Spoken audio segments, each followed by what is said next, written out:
This is a brief overview of the agenda items on the first Finance Committee meeting that is typically held in New York City for the Secretary Treasurer of the National Student Nurses Association.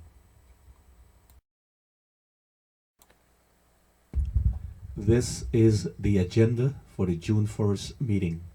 You will first call the meeting to order, noting the time, and you do the roll call by reading the names at the top of the agenda. For acceptance of minutes of April 13th, 2020 Finance Committee meeting, here's a suggested parliamentary procedure language you can use for this agenda item. You can say, you've received the minutes of the April 13th, 2020 Finance Committee meeting in Dropbox.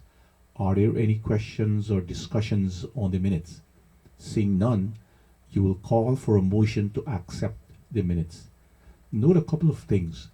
As the chair, you typically don't make motions, you call for the motion. And one of the other two Finance Committee members will say, I move to accept the minutes of April 13th, 2020 minutes. The other Finance Committee member will second the motion. You then say, are there any further discussion on the motion? Seeing none, I will call for a vote to accept the minutes. All those in favor say aye. Those opposing, nay. The motion carries. The other point to note is the difference in the acceptance and approval of motions. If you did not actively participated in and contributed to the agenda item, you simply accept. If you actually do actively participated, you approve the motion. So for the next Finance Committee meeting minutes, maybe in November, you'll approve those since you actively participated in this meeting. Also, for the adjusted budget agenda item 7.1 below, since you will have the ability to change or reject and discuss options and hence active participation, you approve that motion.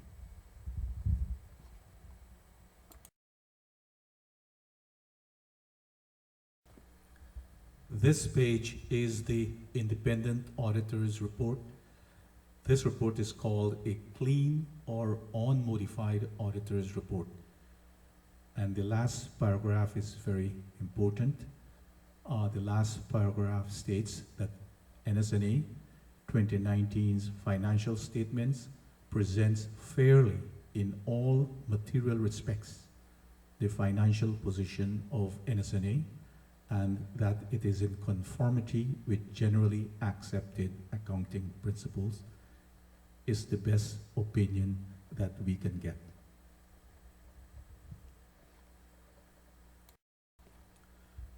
The statement of financial position. This is a statement of financial position, commonly known as the balance sheet, and it compares the two prior years, 2018 and 2019.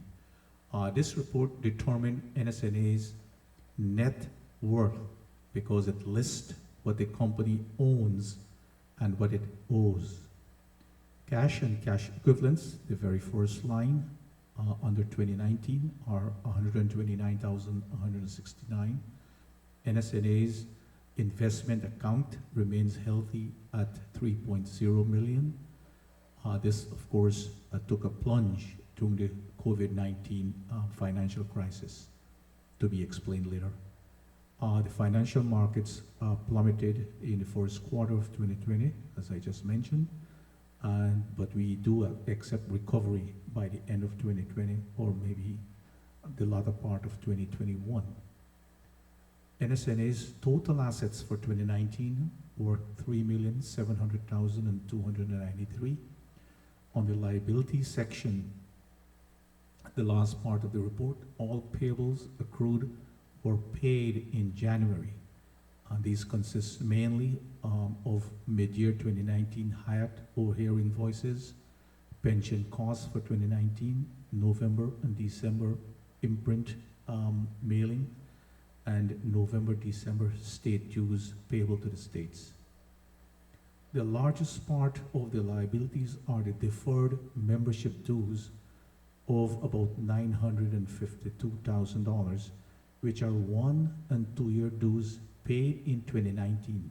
They were actually paid in 2019, but the membership and benefits extend beyond 2019, and because they extend beyond 2019 to 2020 and 2021, it's deferred. So this amount would be earned in the next 2 years, in 2020 and 2021. Other liabilities decreased because in Salt Lake City, we had received monies for promotional purposes, and they were spent in 2019. Net assets without donor restrictions is the same as net worth of NSNA and is about $2 million as of December 31st, 2019.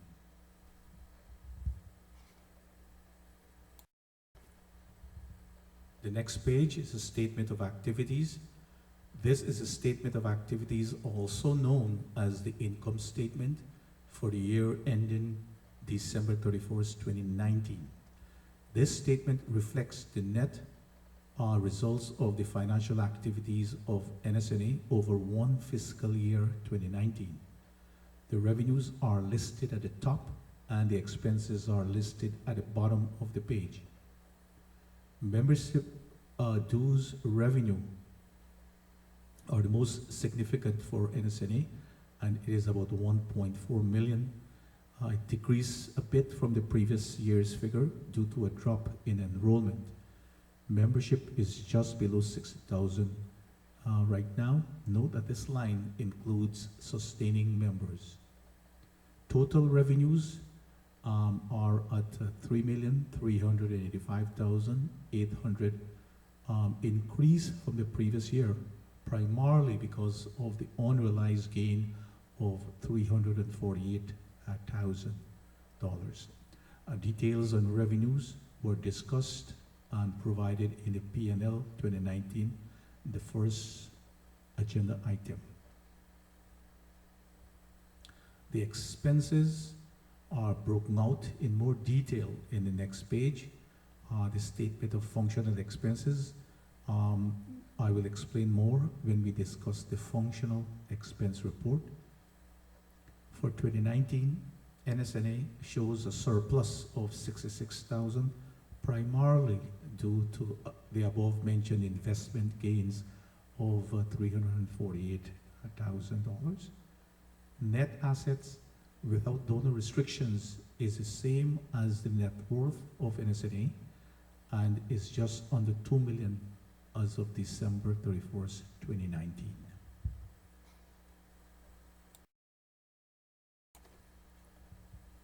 I will just discuss the statement of functional expenses for the year ended December 31st, 2019, and would like to call your attention to the first line of the slide, which are the program services. NSNA's program services are publications, exhibit, convention and conference, membership, and governance. And on the side are the natural expenses, for example, promotion, design, printing, and mailing, commissions, etc. Beginning 2018, all nonprofits are required to present a statement of functional expenses. This report gives the details of the expenses that was just mentioned on the prior page. And look at the last three columns above: program services and general administration. The prior page only gave the totals for those for the programs and the general administration. On this page, the details are provided and are broken out. Also, much more details were provided in the Finance Committee agenda, the NSNA P&L, that we will be discussing. This report The statement of functional expenses is described as a matrix since it reports expenses by their function: programs, management, general, fundraising, and by the nature or type of expenses, for example, salaries and rent. The nonprofit now has to allocate on a rational basis expenses that are naturally used by these programs, example, salaries, benefits, rents. The programs were presented on the previous page, and this report shows what natural expenses make up that particular program. For example, I will just call your attention to one: the payroll, taxes, employment, benefit, and pension costs on the left side of this page. Publication took 81,636. Conference and convention took 22,520. Membership took 30,965. Governance 19,705, for a total of 519,636 program services.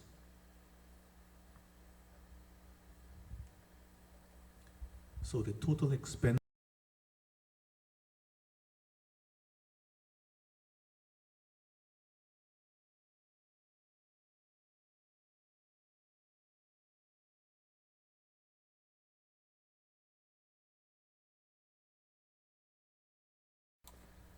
This is a statement of cash flows.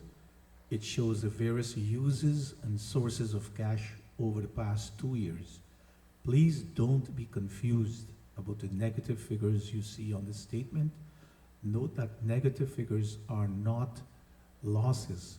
Since this statement is strictly about cash, the non-cash items like unrealized losses on investment are added back, and increases in accounts receivable are subtracted.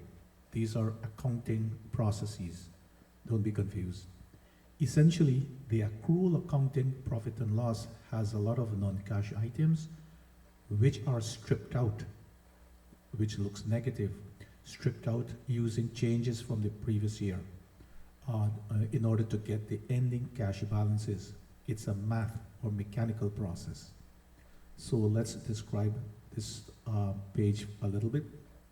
The statement starts with a surplus mentioned earlier in the statement of activities of 66,000, and it is reconciled to cash and cash equivalents all the way to the bottom there, and we saw that figure, the top figure in the balance sheet.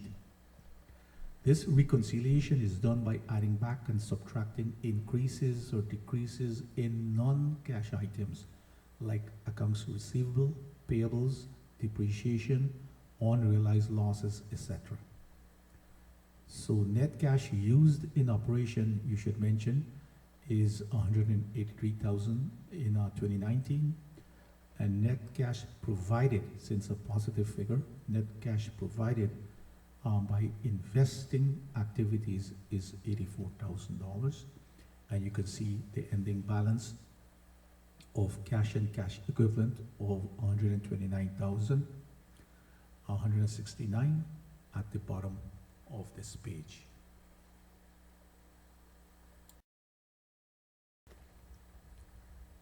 The next few pages are notes to the financial statements.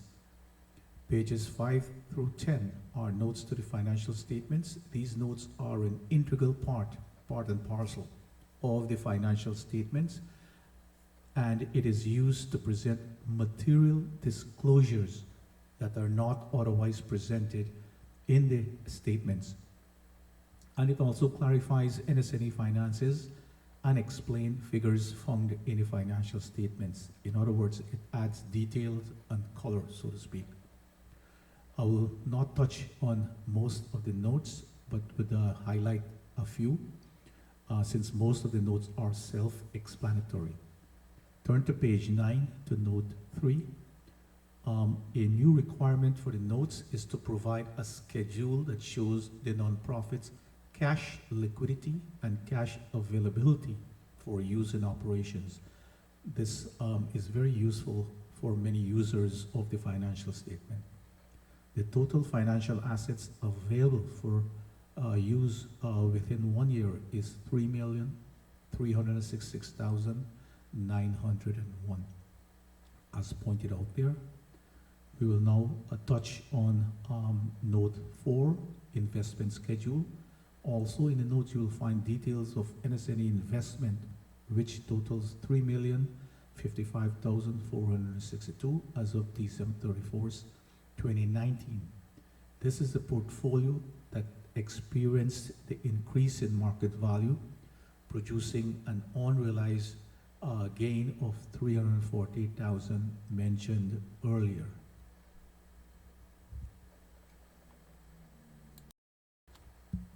Page 9, Note 5 shows the details of property and equipment totaling 28,000 at the end of 2019.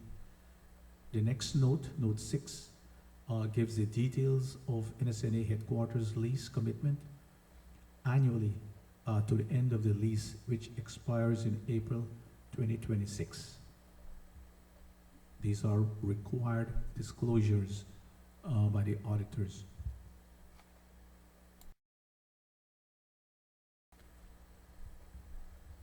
The last page of the financial, page 10 below, has notes 8, 9, and 10, NSNA's related party transactions with the foundation expenses for 2019, and NSNA's retirement plan details for 2019, and mention of the subsequent event.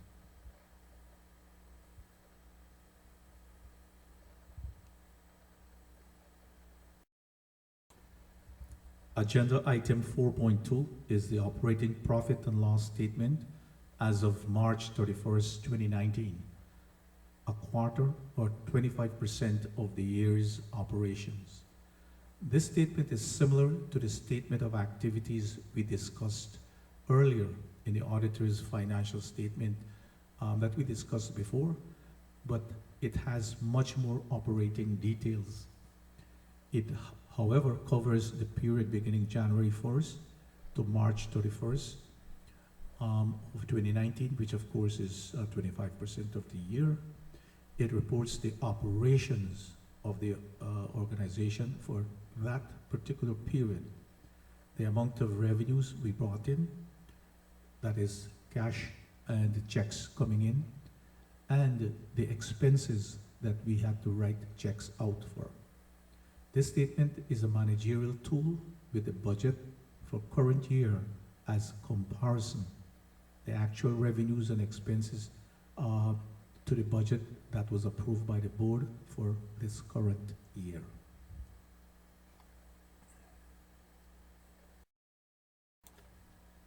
I will first describe the structure of the statement of activities or the P&L.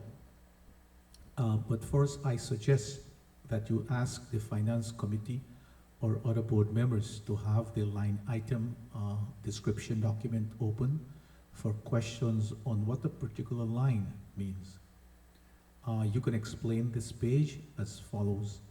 This entire page, the revenue page, the first page that we'll be looking at, contains all NSNA's revenues that are monies coming in. The first column is the accounting code.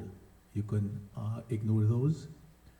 Then the revenue name, then the approved budget for 2020 for that line, then the actual revenue figure, January to March, and the percentage of actual towards the original budget, and the remaining amount that would fulfill the budget for that line, actual less budget.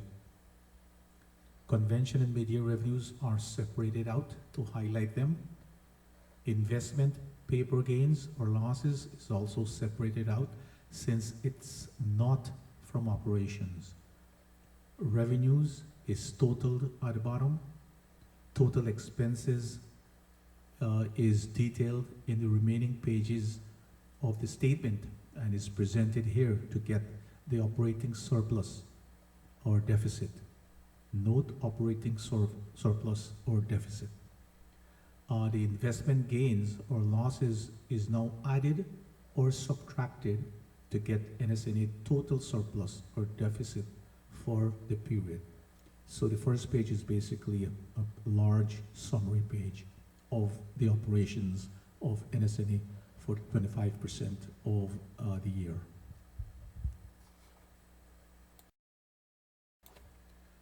This is the detailed revenue page of NSNA's profit and loss statement, and I will just highlight a few line items of significant nature. The first of which is the very first line, advertising, imprint.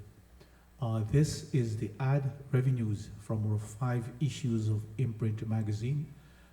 We budgeted $100,000 for the year, and as of March 31st, we received approximately $22,000 revenue from hard print ads, and these unfortunately have been decreasing over the last few years. The next line that I would like to highlight is the broadcast email. These are advertisement revenue received from our weekly broadcast emails. These have actually been doing quite well over the last few years. And our most significant revenue item on this entire page and for NSNA is membership dues. Membership dues are about 51% of NSNA total annual revenue. So it's very, very important, and it's also very important for us to spend some time to keep membership marketing and membership registration high, and to sign up to increase this number. The next range of items that I would like to highlight are the royalties section. Royalties are comes from student purchasing products and services from our alliance partners, and thus we get royalties on these purchases. These have not been doing so well over the last few years, except Walter Gore, which is guaranteed a minimum of $10,000 per year, and NSO is guaranteed $75,000 for each year, and these are insurance, liability insurance. The next item is the convention that I'll be mentioning. As you know by now, the 2020 convention was cancelled due to COVID-19, and as a result, around half of exhibit revenues had to be refunded.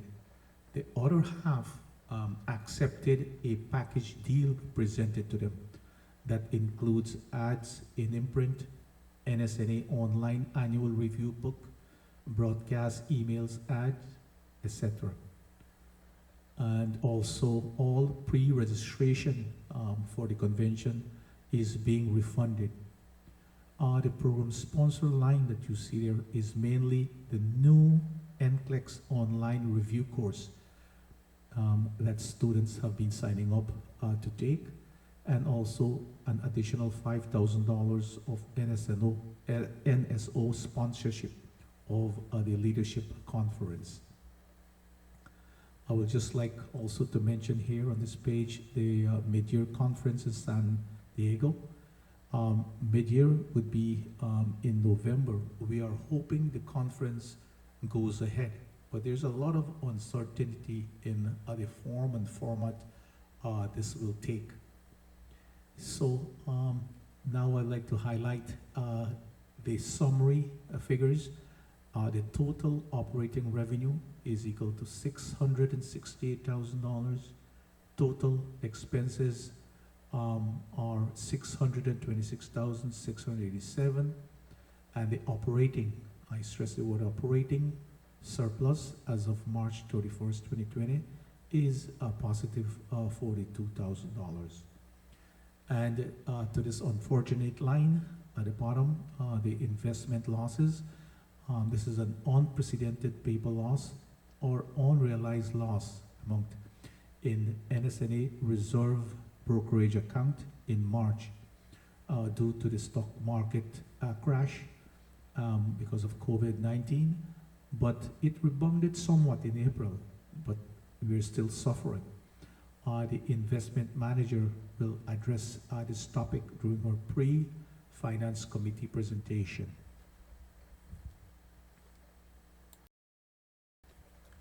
This page is the total detailed expense page of NSNA profit and loss statement. And like the previous page, I will just highlight a few items. And the very first being the accounting and audit. The auditor's bills are still coming in, and the 990 return expenses still to come as the very first line. The next mention would be a description of this entire page. It lists all expenses and has the same structure of the previous page with the 2020 budget columns, actuals, etc. However, it should be noted that convention, governance, and mid-year details expenses are broken out and are given their separate pages in the next few pages. For example, I just mentioned for convention, see the next page for breakout for this. I would like to mention at this point employee benefits and tax costs budgeted at $325,871, and as of March 31st, we have spent $68,624, which is 21% of that budget. And just as an explanation for this line, I will say this includes all payroll taxes, and it will include the 9% employer 401k contribution, all the healthcare costs, dental costs, etc. Next line that I would like to point out is the field service budgeted at $22,000. We have expended only $1,276, and that is the board field visit, the prior board. The amount shown here is field trips by the prior board this year for January, February. Next item that I would like to point out is the imprint magazine, a very significant high cost. And that's budgeted at $420,000, and as of March, we spent $100,000 of those already. And just as a little detail, cost to produce imprint magazine, the editing, the design, the printing, and a heavy postage, plus some imprint staff expenses. The membership promotion and retention line, a few lines below that, is budgeted at $241,000. We spent $56,000 of that as of March 31st. And this expense line are all expenses related to servicing membership, brochures, mailings, etc. The next significant line is the payroll line. It's budgeted at $849,000, and that's the most significant operating cost in all organizations. We've spent 24% of that at $205,845.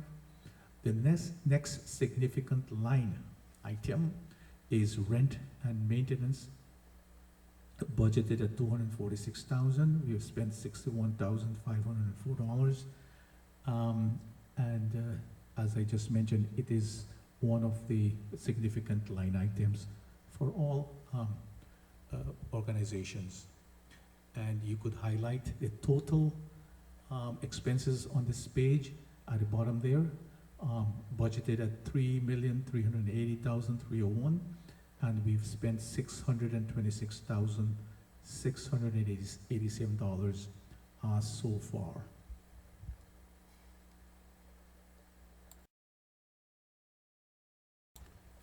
For the convention detail page, since the convention was canceled, there were minimal amount of expenses incurred. The ones that you see here, for example, convention brochure expense, were incurred before cancellation. For example, the design, and it's now called the annual review. The other expenses are mainly contractual. Note that AJJ, as we say for short, that company helped us throughout to negotiate the cancellation process, to manage the package deal, etc. The package deal that we discussed earlier. The management fee that I highlighted there, this is contractual. However, since the convention was canceled, AJJ gave a significant discount here. Just like to mention that AJJ manages all our meetings, also manages with 25% commission our imprint magazine ads. They also manage with 25% commission on our exhibits. Also, they manage with 25% commission on our program book ads for both convention and mid-year.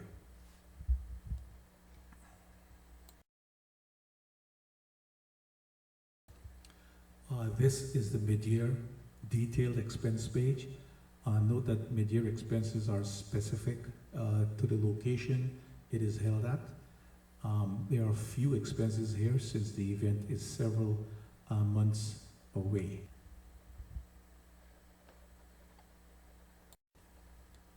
This is the last page, the governance page. In this page, governance expenses are broken out in detail.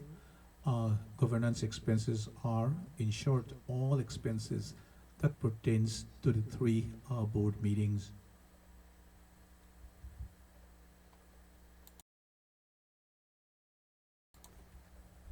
Agenda item 4.3 is the capital budget.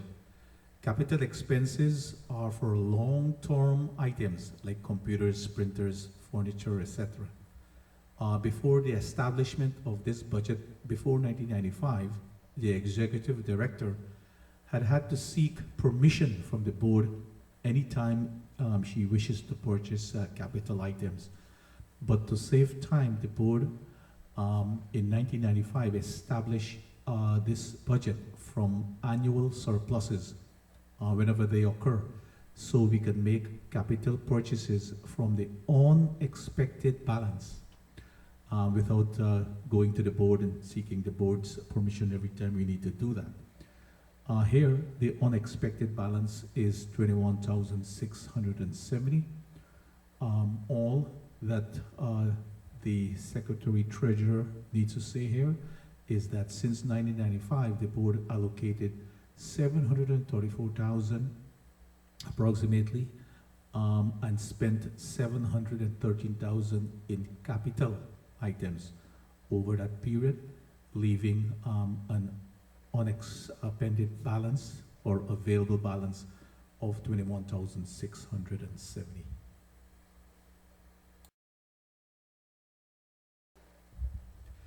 The next page of the capital budget is the details of the purchases at the top and the contributions over the years at the bottom.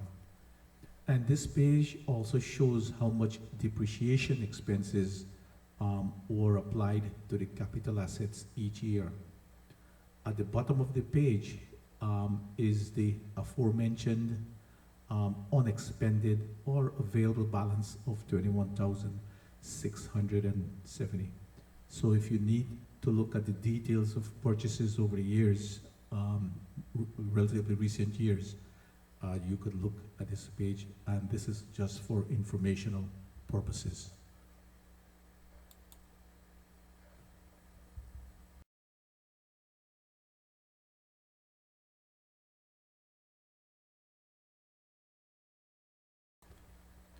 I will not cover the next couple of agenda items.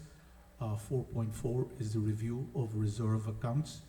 4.5, review of bank balances. 4.6 is for informational purposes, the investment policy statement. The next two agenda items, review of reserve accounts and the review of bank balances, are very easy. You just pull them up and you state the balances for the minutes and for the records. You will also note that Kit Jackson, NSNA Portfolio Manager, covered this area in detail prior to this meeting.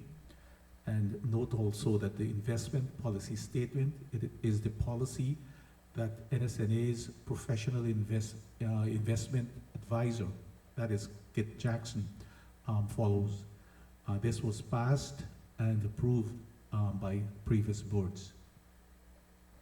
And for the next agenda items, for agenda item number 5, you will call on Dr. Mangino.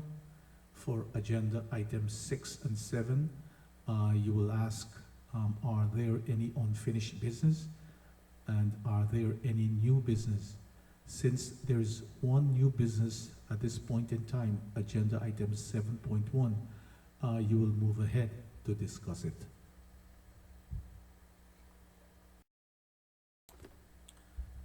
This is the Finance Committee agenda item 7.1. And just a little explanation, because of the significant and devastating financial effects of COVID-19, how it wrought on NSNA's finances, the largest by far being the cancellation of Convention 2020 at Disney. NSNA's executives thought it prudent to adjust the NSNA 2020 budget that had been passed by the prior board at their November 2019 meeting. We thought that the approved 2020 budget as it stands are not useful or relevant managerially at this point because of the effect of convention cancellation and the ongoing negative financial factors.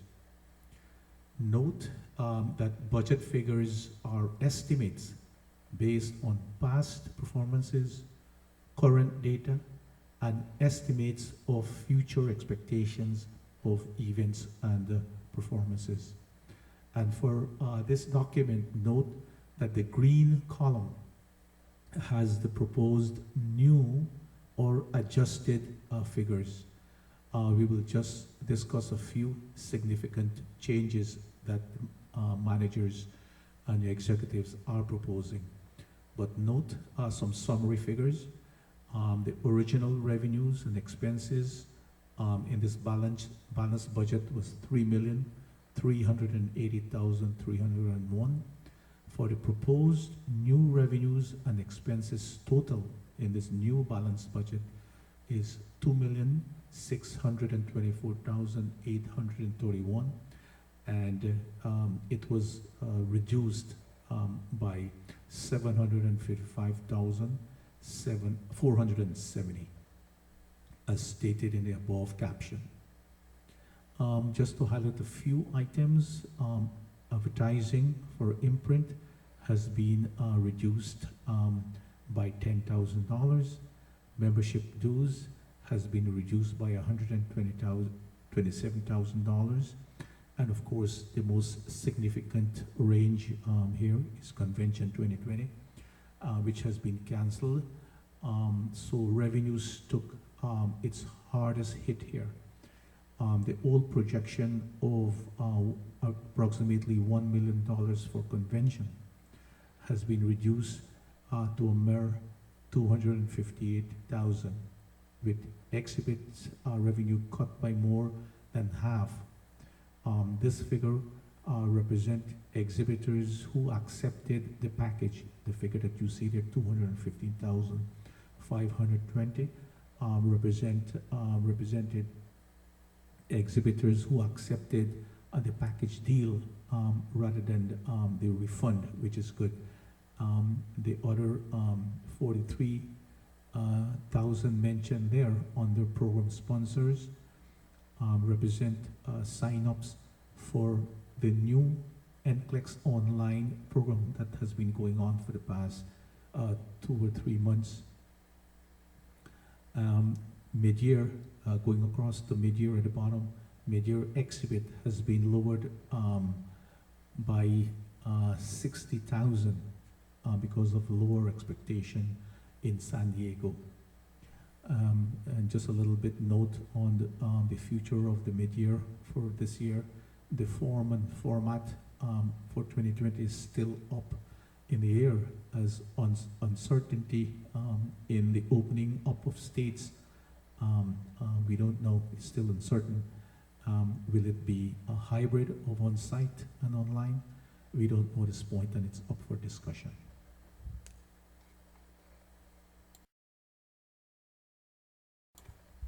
This is the adjusted budget expense detailed page, and please pay attention to the green column as before. And I'll just highlight just 3 items here.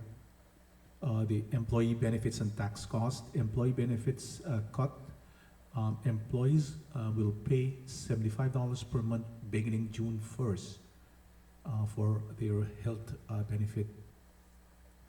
One employee actually canceled coverage beginning June 1st since they had alternate coverage.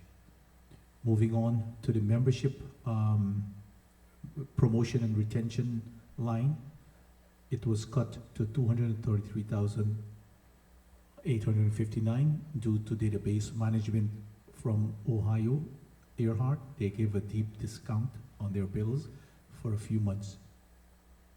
And payroll was cut from $849,000 to a budget figure of $748,900. And this was because employee payroll was reduced to 30 hours per week from 35 hours. And this will be for 5 payroll periods. We will reevaluate this in August if this should continue.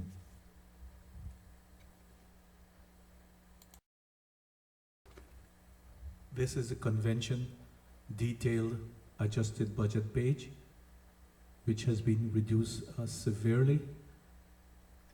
Refer to notes on the agenda item 4.2 for details on this page and the reduction on the profit and loss statement. Since convention is cancelled, just contractual costs and are honored, and some costs are incurred. The program book for convention is revamped almost completely and renamed annual report containing financial information and also information from the business book. See the governance page, materials from the business book. Ads were also accepted for this.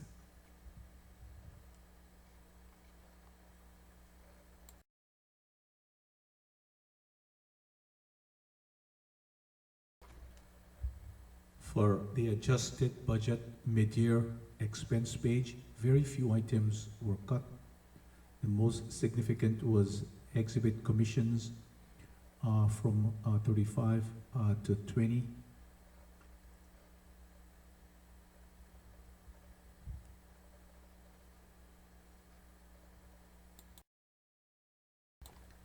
This is the adjusted budget governance expense page. Just like to mention that the previous board had booked their convention flights early, and we were able to get these expenses to be transferable, and we will be using these credits for the current board's mid-year 2020 flights to mid-year. Hence, they are in the mid-year expense line. That's all on this page.